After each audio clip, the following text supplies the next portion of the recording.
서울시 서원구 사창동에 사는 72세 손금순입니다. 저 어릴 때 할머니와 엄마, 아버지 금순, 그리고 남동생 2명, 여동생 2명, 우리 5남매가 있었습니다.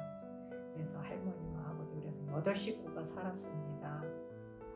그런데 할머니는 노안 환자이셨고 거동이 불가하셨습니다. 아버지는 질병 환자이셨고 거동도 힘들었고, 어머니는 어린 동생들 4명이 있었고 5남매, 남 2, 여 3명을. 그래서요, 금순 저는 맞이라 일찍부터 돈을 벌어야 된다는 생각을 했습니다. 그리고 저는 가장이 아닌 가장 노릇을 해야 했습니다. 집안의 생계를 유지하려면 어린 내가 산업전선에 뛰어들어야 했어요. 조금이라도 돈을 벌어서 보탬이 되어야 하니까. 그러다 보니 생계 유지도 되고 돈을 조금씩 모아서 엄마 아버지께 소도 사드리고 했습니다. 그래서 마음이 좀 흐뭇했습니다. 참 좋았습니다. 소 사드리고서. 그런데 몇 개월 지난 후에 시골 동네 잔칫날이었습니다. 그런데 송아지가 경품이 걸려 있었어요. 근데 아버지가 당첨이 되신 거예요. 송아지가. 정말 기뻤습니다. 와, 소가 2마리가 되었어요. 시골에서는 소가 재산이라고 했습니다. 경사 났다고 난리법석이었습니다. 그러던 중에 나이가 차서 혼사가 오가던 중 지인의 소개로 저희 남편을 만났습니다. 직장 다니던 중이었습니다. 그때 1976년 1월 3일이었습니다. 이날이 아버지 형제들 7남매였는데 형제 남매께 모임 날이었습니다. 근데 식구들이 제일 많이 모인 날이었습니다. 근데 인사드리러 간다고 간 날 그 자리에서 약혼이 되었습니다. 그런데 남편은 이날 예물 준비를 다 해갖고 왔어요. 그리고 나서 한 달 후 결혼을 했습니다. 참 좋았습니다. 그리고 소문난 최고의 남편이라고 소문이 났어요. 네, 그랬는데 이제 신랑 월남 참전 제대하고 1년 있다가 신랑은 시골에 그러니까 본인 아버지 집을 지어드렸습니다. 월남 갔다 오고 1년 후에. 그리고 또 1년 후에 집 짓고서 아버님 해갑을 해드렸어요. 그리고서 1년 있다가 또 저희 결혼을 했어요. 그리고 또 1년 있다가 또 아들을 낳았어요. 아들 낳고 또 1년 있다가 또 딸을 낳고 또 2년 있다가 또 딸 낳고, 참 정신이 없었죠. 그런데 25세 아가씨가 이렇게 정신없이 살다 보니 어느덧 세월이 다 흘러갔네요. 세월이 흘러서 50년이 넘어가네요. 그러다 보니 자식 낳고 키울 때가 최고 좋았습니다. 이제는 아들, 딸 다 출가하고 손주도 보고 외손주, 외손녀도 보고 다 했는데 세월은 막을 수가 없는가 봐요. 이제는 재미있게 살 수 있을까 했는데 그것도 마음대로 안 되네요. 저희 시아버님, 시어머님 모시고 한 집에서 살았습니다. 그러던 중 시아버님이 노환으로 몸져 누우셨습니다. 그런데 시어머님이 당신 남편인데도 씻기는 것을 잘 못하셨습니다. 그래서 제가 시아버님을 아침 새벽마다 씻기고 직장을 가야 했습니다. 그러던 중에 노환이 오래 진행이 되고 2000년 10월 16일에 시아버님이 별세하셨습니다. 89세로 의료원에서. 그러면서 시어머니도 노환으로 건강하시다가 안 좋아지시더라고요. 치료도 하시고 오랜 시간이 흘러서 노환과 치매를 앓으시다가 2020년 1월 16일 날 별세하셨습니다. 98세로 흥덕 요양원에서. 그리고는 1년이 조금 넘었는데 남편마저 2021년 4월 7일 날 별세하셨습니다. 74세에 신탄진 보훈병원에서. 저희 남편 후복막 암이라 항암 치료 중인데 코로나가 참 심할 때였습니다. 그래서 코로나 때문에 치료도 늦어지고 시기가 왔다 갔다 치료하는 중에도 빨리빨리 진행이 안 되었습니다. 이렇게 세 분을 하늘나라로 보내드려야 했습니다. 아픈 마음으로 어떻게든 먹고 살기 위해서 자식들 굶기지 않으려고 우리 둘이 앞만 보고 정신없이 달려왔는데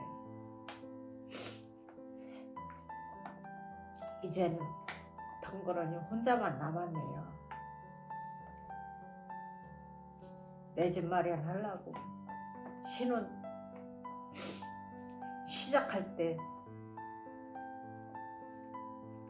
사과세로 쌀 단말을 가지고 신혼 시작을 했어요. 그랬는데 또 살다 보니 이제 월세도 가고 전세도 가고 그래서 지금은 내 집 마련까지 2007년에 내 집 마련해서 들어가서 지금까지 살고 있습니다.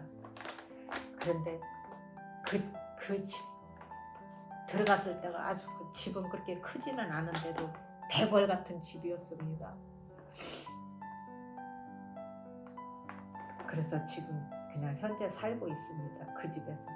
그런데 남편의 말이 병원 치료할 때 우리 나 안 아프고 다 나으면 손잡고 여행 가고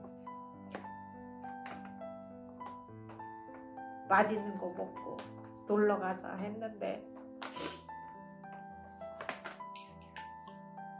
그때 그 약속은 못 지켰습니다. 남편이. 그래 제가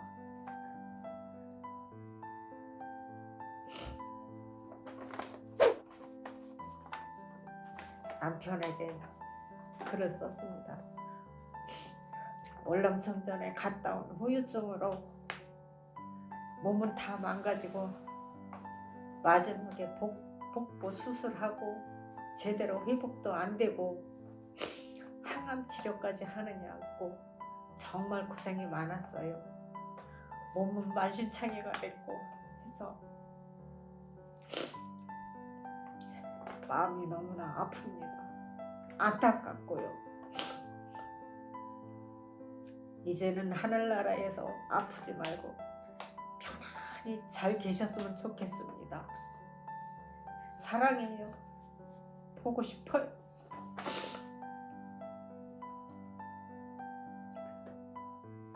보고 싶어요. 너무 허무합니다.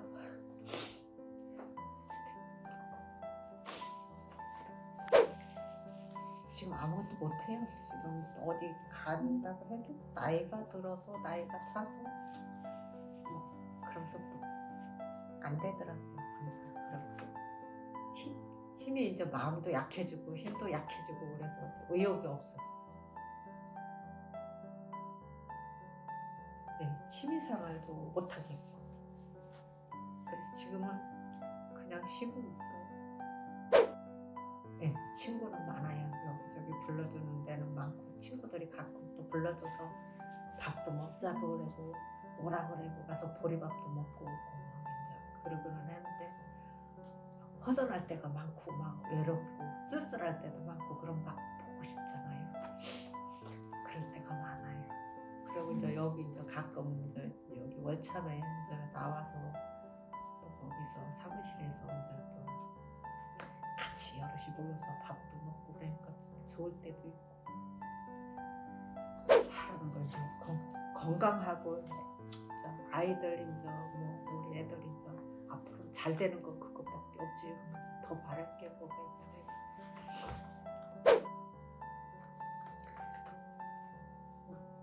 우리 아들 딸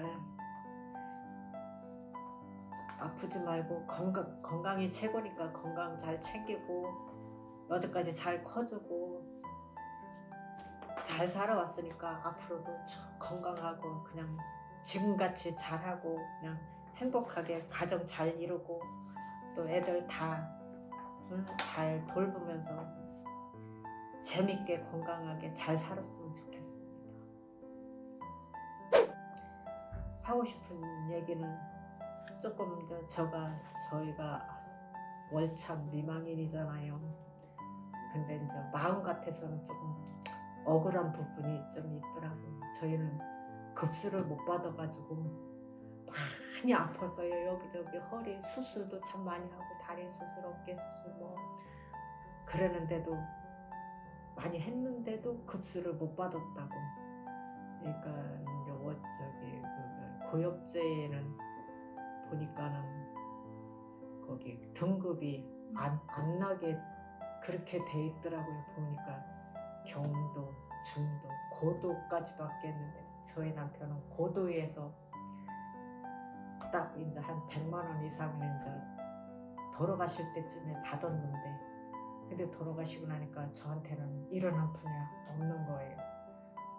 그러면서 그러면은 급수는 못 받았더라도 그거에서 몇 프로테이즈라도 좀 해주시면 조금이라도 위안이 되지 않을까 싶은 그런 바람입니다.